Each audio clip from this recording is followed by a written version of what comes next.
किसके कारण? आप पूल में कितने लोग मारे गए, क्या हुआ, आप मुझे विस्तार से बताएं।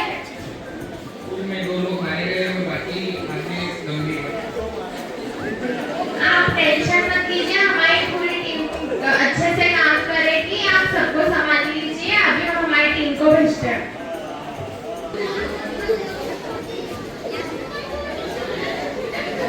बगड़ी गांव में एक पुल टूट चुका है जहां 2 लोग मारे गए और हमें सबको सावधानी से अच्छे से निकालना होगा, तो आप अपना काम शुरू कर दीजिए। देखिए, बगड़ी में एक पुल टूट चुका है, लोग कभी काफी घबराए हुए हैं, हमें उनकी मदद जल्द से जल्द करनी होगी। तो आप खुद को नियंत्रण करना, लोगों को लाइन में रखना और अपना कभी होने से रोकना।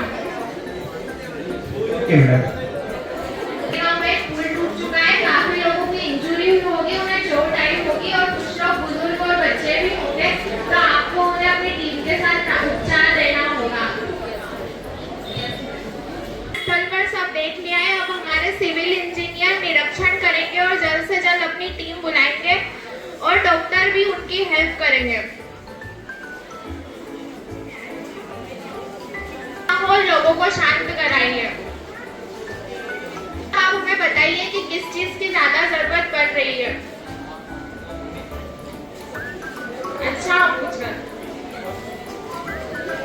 हमने क्या सीखा? हमने ये देखा, आप दोनों बैठे, पूरे सीन में हमने क्या देखा कि एक आईएएस अधिकारी अपने ऑफिस में कैसे काम करता है, वो कोई घटना पे कैसे रिएक्ट करता है। तो उन्होंने क्या किया, सबसे पहले अपने घटना का जायजा लिया, फिर जो सरपंच साहब आए थे उनको अपने यहाँ बुलाया, उनसे पूछा क्या हुआ, तो उन्होंने बताया ऐसा ऐसा हुआ है।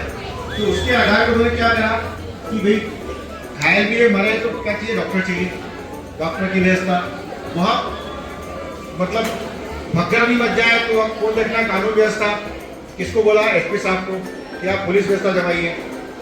भाई पुल टूट गया तो लोगों का आना जाना रुकेगा, तो उसके वैकल्पिक मार्ग को बनाने के लिए कौन चाहिए, इंजीनियर, तो उन्होंने इंजीनियर को बुलाया।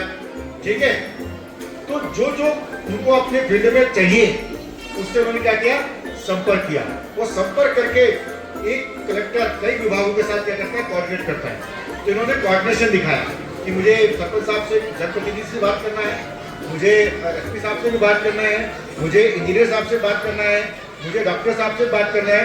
लेकिन साथ में एक चीज और देखिए आपने, लास्ट में क्या किया उन्होंने, किसको बुलाया, वकील को। किसको बुलाया, वकील को। क्यों बुलाया, कि भाई जिसने पुलिया बनाई, घटिया क्वालिटी की बनाई, वो गिरी, वो लोगों की जान गई इसके अंदर या घायल हुए, तो उसको क्या छोड़ देना चाहिए, उसको क्या मिलना चाहिए। लेकिन सजा क्या डायरेक्ट मारकूट से दे सकते हैं क्या, इसके लिए क्या प्रक्रिया फॉलो करना पड़ेगी, कानूनी। तो कानून का जानकार कौन, वकील और एसपी साहब, तो उनके माध्यम से उस पर केस भी दर्ज किया जाएगा और उस प्रक्रिया को पूरा किया जाएगा। ठीक है, कैसा लगा आपको, तो जोरदार तालियां इनके लिए बजा सकते हैं, बहुत बढ़िया। तो अगली बार आप सभी के लिए बहुत बहुत धन्यवाद, आपको इतना कम समय में इतनी चीज आपने की है। अब नेक्स्ट के लिए आप लोग भी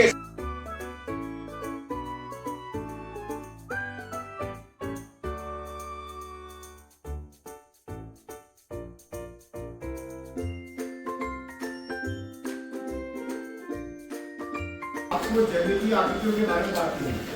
जैविक आकृतियों में आपका शुरुआत का बिंदु हो गया है ना, बिंदु के बाद आपका क्या हो गया, आपका रेखा हो गया, रेखाखंड हो गया, किरण हो गई, कोण हो गया। ठीक है, इसके साथ साथ में वहाँ पर कुछ जैविक आकृतियों की बात की है, जिसको आप अगर देखोगे तो आप पहचान जाओगे। इसको देखने पे क्या लगता है आपको, कौन सी आकृति है, मतलब 3 भुजाओं से घिरी हुई आकृति क्या है, त्रिभुज है। ये भी है, लेकिन ये दोनों को अगर मैं रखने का तरीका चेंज कर दूं तो आप देखकर बता सकते हैं क्या है। हाँ, आप बोलने में कोई समस्या नहीं। समबाहु त्रिभुज और विषमबाहु त्रिभुज, और ये तो भुजा के आधार पर बात कर रहे हैं। भुजा के आधार पर कितने प्रकार के कोण होते हैं, 3 प्रकार के। पहला समबाहु त्रिभुज, दूसरा विषमबाहु त्रिभुज और सम समद्विबाहु त्रिभुज, समद्विबाहु। ये किसके आधार पे हो गया? भुजा के आधार पे। लेकिन क्या कोण के आधार पता है? कोण के आधार पे कितने होते हैं? एक। कौन कौन से बोलो? खड़े हो। समकोण त्रिभुज और विषम कोण त्रिभुज। और विषम कोण त्रिभुज होता है क्या? कोई बताए? विषम कोण त्रिभुज होता है क्या कोई? नहीं। फिर क्या होता है? न्यून कोण त्रिभुज।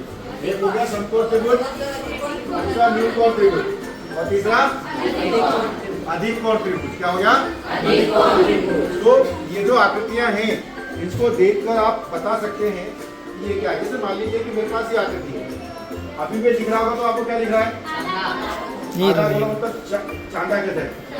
ये भी आधा दिख रहा है, आधा गोला। लेकिन मैं इन दोनों को अगर मिला दूं इससे, ये क्या बन गया? क्या बन गया? वृत्त। तो वृत्त में यहाँ पे बीच में लाइनें दिख रही है आपको? ये जो लाइनें हैं ये बाहर की, जो बाहर का जो क्षेत्र वो क्या कहलाता है? बाहर का। अगर एक जगह से शुरू होकर उसी बिंदु पर बाहर घूम के आ जाए तो क्या कहलाएगा? वृत्त की क्या कहलाएगी वो? परिधि। क्या कहलाएगी? परिधि। और वृत्त की परिधि से केंद्र तक जाने वाली रेखा क्या कहलाती है? देखा सकता है? वृत्त के परिधि से केंद्र तक जाने वाली रेखा 1 2 3 4। इसी प्रकार से एक डस्टर यहाँ जमाया, दूसरा यहाँ जमाया, तीसरा यहाँ जमाया और चौथा यहाँ जमाया, तो कुल डस्टर कितने आ गए? 8। तो इस किताब का पृष्ठीय क्षेत्रफल कितना हो गया? 8 डस्टर। क्या हो गया? 8 डस्टर। मतलब किसी क्षेत्र में कितनी चीजों को आप रख सकते हैं वो क्या कहलाता है? उसका क्षेत्रफल। आप समझ आगे नहीं आगे? ठीक है। तो आप किसी भी वस्तु को क्षेत्रफल निकालिए।